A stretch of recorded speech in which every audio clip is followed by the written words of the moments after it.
Chers auditeurs, amis internautes, je salue dans le nom de Jésus rédempteur nous, qui va nous souffle de vie, qui va nous oxygène l'être et les mouvements, et qui permettent à ce que nous connaissions comme sauveur nous et Seigneur nous.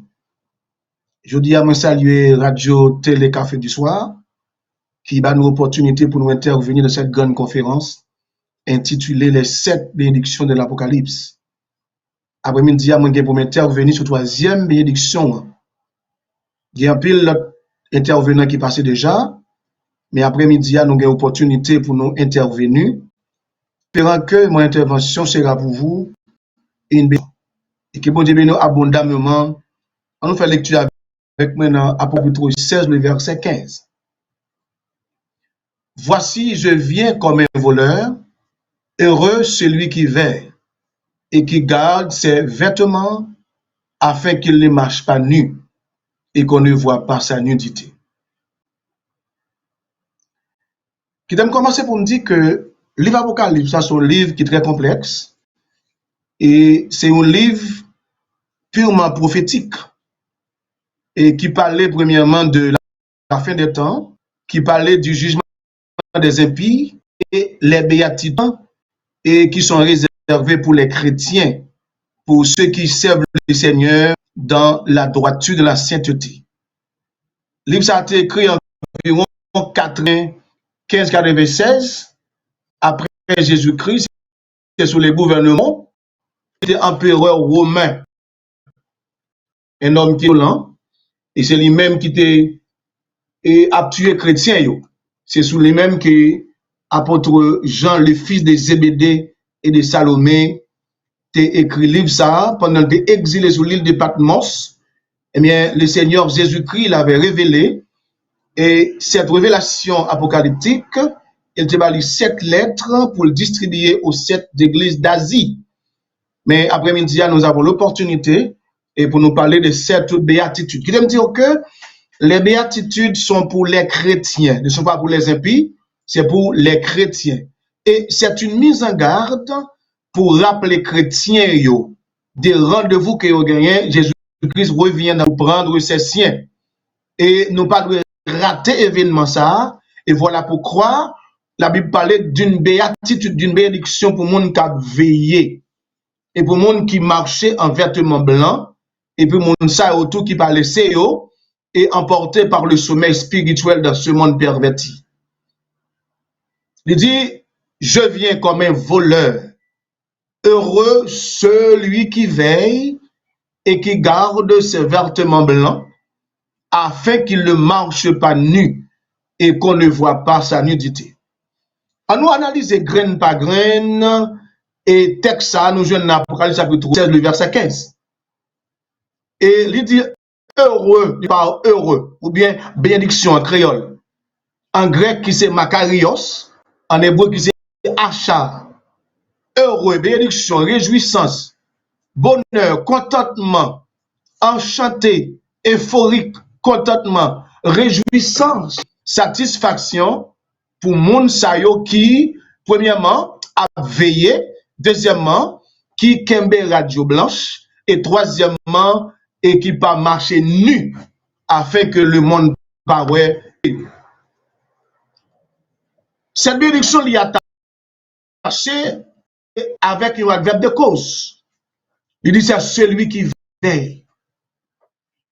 Veiller veut dire prendre les mises en garde, faire attention, s'occuper attentivement. Le mot grec c'est grégorio. Porter attention stricte, active, rester aux aguets, être vigilant. La raison, c'est parce que Jésus-Christ reviendra bientôt. Il nous donne un rendez-vous. Il ne veut pas à ce que ce rendez-vous soit raté. Et voilà pourquoi il promet de bénir. Il promet une béatitude pour mon sayo qui a veillé, qui n'a pas quitté dormir pour un yo. Et voilà pourquoi que il dit, c'est celui qui veille. Eh bien, ces personnes-là auront une bénédiction principale parce que ils ont été aux aguets. Pas oublier, nous sommes dans un monde très corrompu, un monde qui attire de la confusion. Il y a un pile bagay dans le monde là qui est capable d'attirer l'attention chrétien yo, pour pas veiller. Et voilà pourquoi que la Bible, à travers l'apôtre Jean, sous la dictée de l'esprit, il dit qu'il y a une bénédiction pour les gens qui a veillé et les gens qui pas quitté dormir plein. Deuxième bénédiction que le bail, c'est pour ceux qui marchent en vêtements blancs. Ceux qui gardent ces vêtements blancs. De quelle manière? C'est blanc. Garder ces vêtements blancs sont figure de style. Vêtements blancs symbolisent de la sainteté, un symbole de la pureté, de la sanctification. Pour qui a veillé et pour monde qui a marché avec vêtements blancs. Je leur ai dit, c'est parce que dans le monde dans lequel nous vivons, il y a tellement de choses malsaines qui s'apprêtent à nous salir en tant qu'enfants de Dieu. Les pensées corrompues, les styles, les musiques, les offres de ce monde. Tous ceux qui nous entourent ont de la capacité pour qu'à salir réputation nous, pour qu'à salir vêtements nous, et bon vêtements physiques, mais c'est mode de vie chrétienne nous gagnons. Mais la Bible dit, monde qui a marché en vêtements blancs, il y a une bénédiction qui est réservée, il y a une béatitude qui est réservée pour non seulement pour ceux qui veillent, et deuxièmement pour ceux qui marchent en vêtements blancs. Parce que le monde là tellement de bagages pas pour moi attirer attention nous. Premièrement, les mauvaises nouvelles que nous soit là nous en Haïti, soit à l'extérieur, à travers sur les distractions. Et ça plus danger à ces Facebook, WhatsApp, Instagram, TikTok, qui c'est dernier et concept qui paraît, qui presque attention moun yo, ils n'ont pas blanc. Ils n'ont pas eu le temps pour se consacrer. Ils n'ont pas eu le temps de jeter leur regard sur les choses saines. Ils n'ont pas eu le temps d'ouvrir leur Bible. Ils n'ont pas eu le temps de jeûner parce que réseaux sociaux presque accaparé attention yo. Moun sa yo tellement distrait. Voilà pourquoi elle dit moun qui veille yo. Il y a une bénédiction qui est réservée non seulement pour ceux qui marchent, deuxièmement pour ceux qui veillent sur leurs pas. C'est très important. Nous, je dis, nous ne pas de temps pour nous lire la parole de Dieu.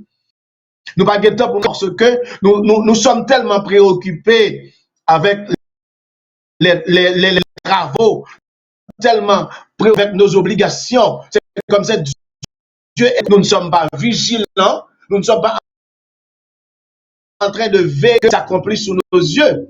Et voilà pourquoi que le Seigneur Jésus-Christ a inspiré le prophète, ou bien l'évangéliste Jean, pour le dire d'abord que il y a une bénédiction qui est réservée pour le monde qui a veillé parce que le monde, il y a trop de bagages qui attirent l'attention.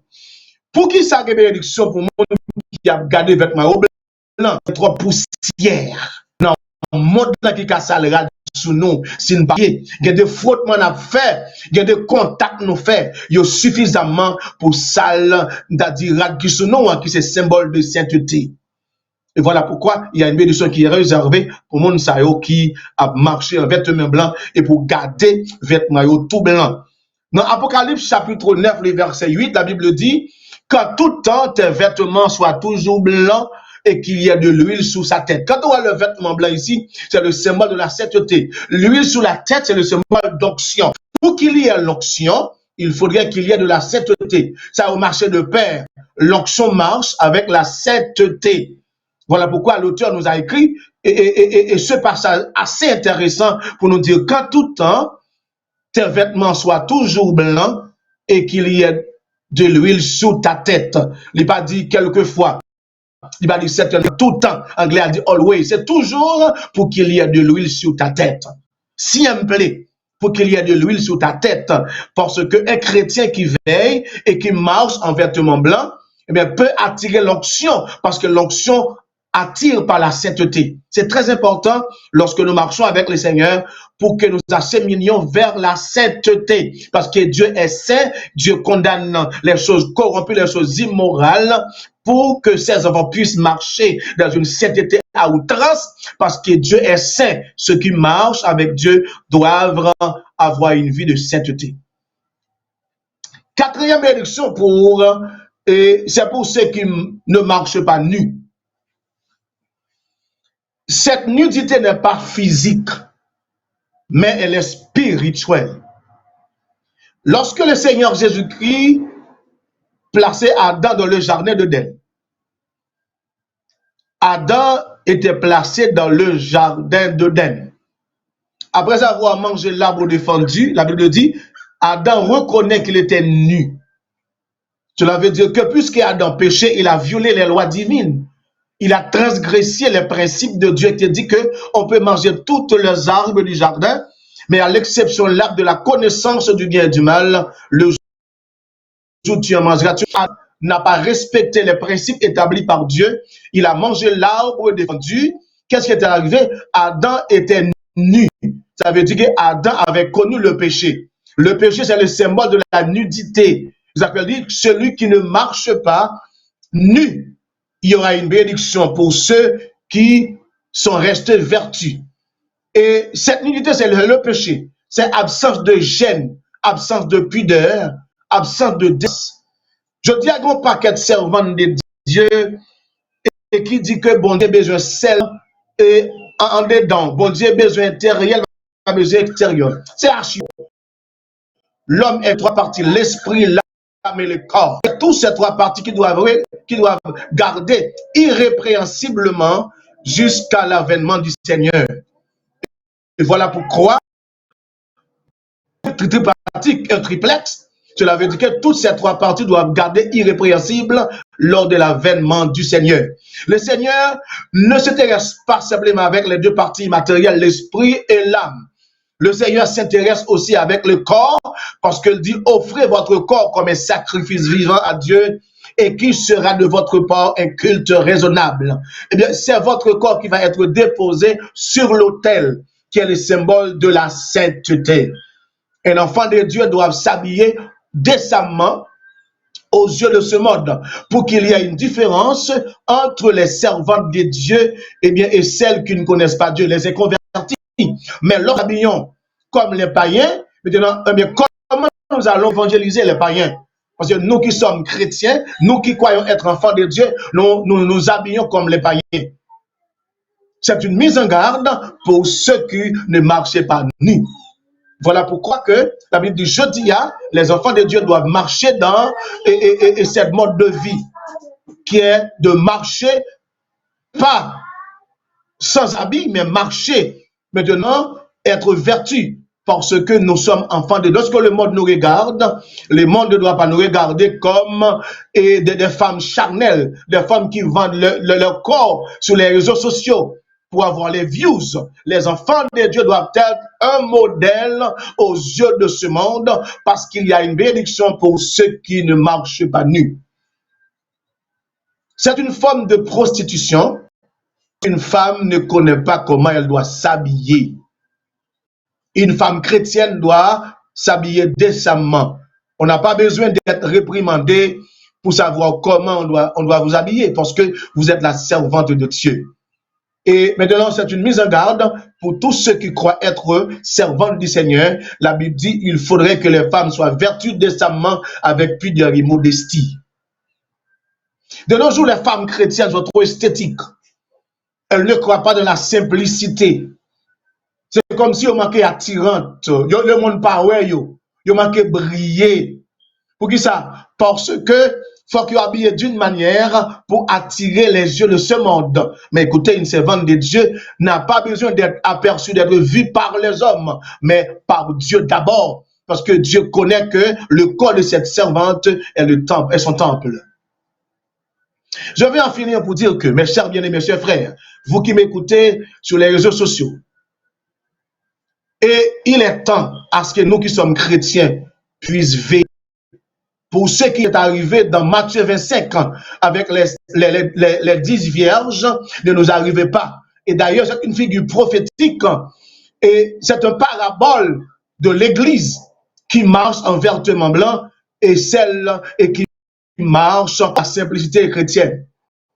Les 5 folles étaient à l'Église.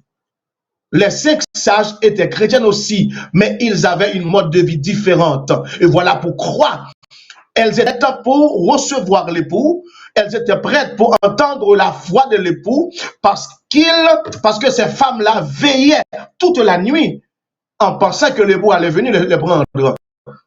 Cette mise en garde aujourd'hui est pour ceux qui attendent le retour du Seigneur Jésus-Christ.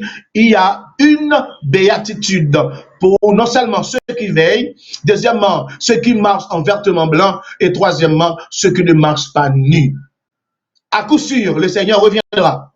Je ne sais pas, tu ne sais pas, elle ne sait pas, nous ne savons pas quelle la durée du temps que Christ mettra ses pieds sur terre pour établir son règne millénaire. Mais nous qui sommes enfants de Dieu, cette promesse est pour nous. Et encore, la béatitude qui est promise dans l'Apocalypse, c'est pour ceux qui croient en Christ, c'est pour pas ceux qui vont à l'église uniquement, mais c'est pour ceux qui acceptent Christ comme sauveur, qui continuent à aller à l'église pour être ensemble avec les autres chrétiens, pour être ensemble dans la communion fraternelle, pour être ensemble dans la fraction du pain, pour être ensemble dans les prières, mais qui continuent à veiller parce qu'il a un rendez-vous, qui continue à garder ses vêtements blancs parce qu'il doit marcher hors des souillures de ce monde. Parce que la Bible dit, il faudrait que l'église chrétienne soit apparue devant moi comme une église glorieuse, sans tache, ni ride, ni rien semblable, sainte et irrépréhensible. Eh bien, troisième promesse que la Bible a faite, pour ceux qui marchent, pas nus, mais pour ceux qui soient vertus. Maintenant, il faudrait que nous soyons tous vertus pour que nous puissions recevoir maintenant ces béatitudes qui nous ont promises.